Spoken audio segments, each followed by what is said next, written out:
परमात्मा पाने के लिए न जाति विशेष की आवश्यकता है और न ही घने सेठ की आवश्यकता है, न ही जंगल में जाके, वन में जाकर के, या गुफाओं में घुस के, या नंगा रह के, या दाढ़ी मूछ मुंडा के कोई साधना करने की आवश्यकता है। परमात्मा कैसे प्राप्त होता है, वो पूरा जो है परमात्मा ने पूर्ण रूप से सब क्रियाएं हमें प्रैक्टिकल करके दिखाया। परमात्मा ने हमें बताया कि परमेश्वर पाने के लिए, अपने आप को प्राप्त कराने के लिए, अपना आत्मा को प्राप्त कराना और परमात्मा के दर्शन, परमात्मा से लाभ लेना और दर्शन में बहुत अंतर होता है। अब परमेश्वर के बारे में क्या धारणाएं फैला रखी थी कि परमेश्वर परमात्मा निराकार है, और फिर साथ में ये भी कहा जाता था कि समाधि लगाओ, ध्यान लगाओ और इस शरीर में भगवान दिखाई देगा। तो क्या देखते थे? कहते प्रकाश दिखाई देता है, यही प्रभु है। परमात्मा निराकार है, केवल उसका प्रकाश दिखाई देता है। तो परमेश्वर ने आकर, कबीर जी ने स्वयं इस धारणा का, इस भ्रमणा का निवारण किया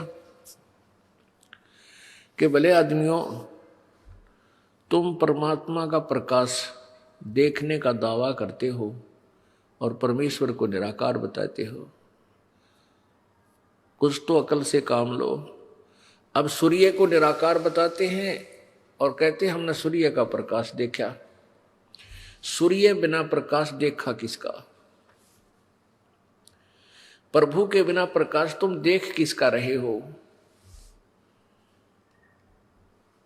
परमेश्वर ने आकर के यही बताया कि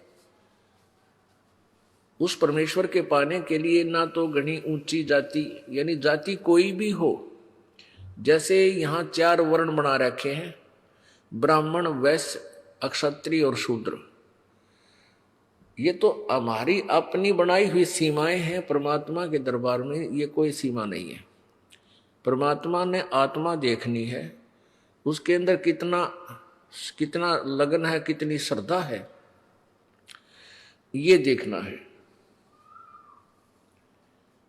और उसकी भक्ति, वे ऑफ वर्शिप, पूजा की विधि जो है वो शास्त्र अनुकूल देखना है।